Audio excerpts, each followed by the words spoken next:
നമസ്കാരം, news prime മലയാളത്തിലേക്ക് സ്വാഗതം. ബീഹാർ നിയമസഭയിൽ നിലവിൽ 85 MLA-മാരാണ് ബി ജെ പിക്ക് ഉള്ളത്. 45 MLA-മാരാണ് ഐക്യ ജനതാദളിന് ഉള്ളത്. കൃത്യമായി പറഞ്ഞാൽ ബി ജെ പിയുടെ കാരുണ്യത്തിൽ ഐക്യ ജനതാദൾ ഭരിക്കുന്നു എന്നുള്ള ഒരു സന്ദേശമായിരുന്നു ഇത്തവണത്തെ ലോക്സഭാ തെരഞ്ഞെടുപ്പിന് തൊട്ട് മുമ്പ് വരെ അവിടെ പ്രചരിപ്പിച്ചതെങ്കിൽ ഇപ്പോൾ JDU-ൻ്റെ കാരുണ്യത്തിൽ കൂടിയാണ് ബി ജെ പി കേന്ദ്ര സർക്കാർ ഭരിക്കുന്നത് എന്ന രീതിയിലേക്ക് കാര്യങ്ങൾ എത്തുകയാണ്. ഐക്യ ജനതാദളിനെ സംബന്ധിച്ചിടത്തോളം കൂടുതൽ സീറ്റുകൾ വാങ്ങിയെടുക്കാൻ വേണ്ടിയുള്ള നീക്കമാണ് ഇപ്പോൾ ആരംഭിക്കുന്നത്. അതായത് ബി ജെ പിക്ക് 100-ൽ കൂടുതൽ സീറ്റുകൾ മത്സരിക്കാൻ കൊടുക്കേണ്ട കാര്യമില്ല, പരമാവധി 95 എന്ന രീതിയിലേക്ക് ഇക്വേഷൻ മാറ്റുകയാണ്. അതിൽ ചിരാഗ് പാസ്വാന്റെ LJP ഉൾപ്പെടില്ല എന്നുള്ളത് എടുത്തു പറയേണ്ട കാര്യമാണ്. അത് വേണമെങ്കിൽ ബി ജെ പിയുടെ 95 സീറ്റുകളുള്ള കോട്ടയിൽ നിന്ന് 4-5 സീറ്റ് വേണമെങ്കിൽ ഔദാര്യമായി ചിരാഗ് പാസ്വാന് കൊടുക്കാം. അതിൽ സംതൃപ്തി അടഞ്ഞില്ലെങ്കിൽ ചിരാഗ് പാസ്വാനെ NDA-യിൽ നിന്ന് തന്നെ പുറത്താക്കണം എന്ന ആവശ്യമാണ് നിതീഷ് കുമാർ ഉന്നയിക്കുന്നത്. തൻ്റെ പാർട്ടിയെ എല്ലാ കാലത്തും ഉപദ്രവിച്ച വ്യക്തിയാണ് ചിരാഗ് പാസ്വാൻ. മാത്രമല്ല, രാംവിലാസ് പാസ്വാനും നിതീഷ് കുമാറും ബദ്ധ ശത്രുക്കൾ തന്നെയാണ്. അതിനകത്ത് ഒരു സംശയവും വേണ്ട. രാംവിലാസ് പാസ്വാൻ ഐക്യ ജനതാദളിനെ പല തവണയായി തകർക്കാൻ ശ്രമിച്ചിട്ടുണ്ട്. എന്നാൽ രാംവിലാസ് പാസ്വാൻ അത് നടത്തിയെടുക്കാൻ കഴിഞ്ഞിട്ടില്ല എന്ന് നിതീഷ് കുമാർ പലതവണയായി പരോക്ഷമായി പറഞ്ഞിട്ടുള്ള കാര്യമാണ്.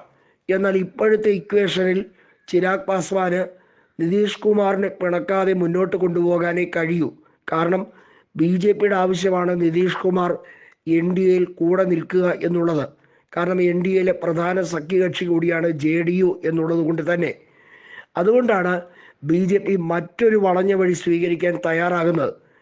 എങ്ങനെയും ബംഗാളിൽ മമതാ ബാനർജിയുമായി ഒരു ടൈപ്പ് ഉണ്ടാക്കിയാൽ അവിടെ ബി ജെ പിയെ വളർത്തിയെടുത്തില്ലെങ്കിലും വേണ്ടില്ല, ബീഹാർ പരിപൂർണമായി സ്വന്തമാക്കാൻ വേണ്ടിയുള്ള നീക്കമാണിപ്പോൾ നടത്തി വരുന്നത്. ബി ജെ പി വിചാരിക്കുന്നത് മഹാരാഷ്ട്ര മോഡൽ തന്നെയാണ്.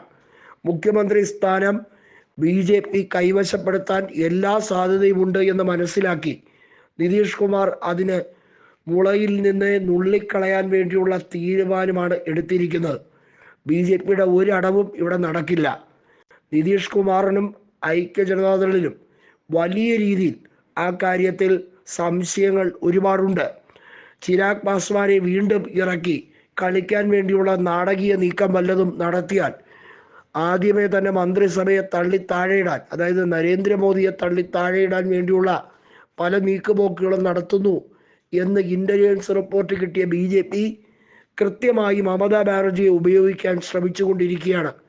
തൃണമൂൽ കോൺഗ്രസിൻ്റെ 29 MPമാരുടെ ഔദ്യോഗിക പിന്തുണ കൂടി NDA-യിലേക്ക് വന്നാൽ നിതീഷ് കുമാറിൻ്റെ നേതൃത്വത്തിലുള്ള 12 MPമാരുടെ കാര്യം പോക്കാണ്. പിന്നെ മന്ത്രിസഭയുമായി ബന്ധപ്പെട്ട കാര്യത്തിലും ബീഹാറിൽ പല നീക്കുപോക്കുകൾ നടത്താൻ ഇൻസാഫ് പാർട്ടി ഉൾപ്പെടെയുള്ളവർ ബി ജെ പിക്ക് ഒപ്പം നിൽക്കുമെന്ന പ്രത്യാശയിലാണ് കാര്യങ്ങൾ പോകുന്നത്. LJP-യോടാണ് ബി ജെ പിക്ക് കൂടുതൽ സ്നേഹം. നിതീഷ് കുമാറിനെ ഇപ്പോൾ സഹിക്കുന്നു എന്നത് മാത്രമേ ഉള്ളൂ. അത് നന്നായി അറിയുന്ന നിതീഷ് കുമാർ കാര്യങ്ങൾ കുറച്ചുകൂടി വേഗത്തിലാക്കാൻ ബി ജെ പിക്ക് സീറ്റുകൾ എത്രയാണ് എന്ന് പരസ്യമായി വിളിച്ചു പറയുകയാണ്.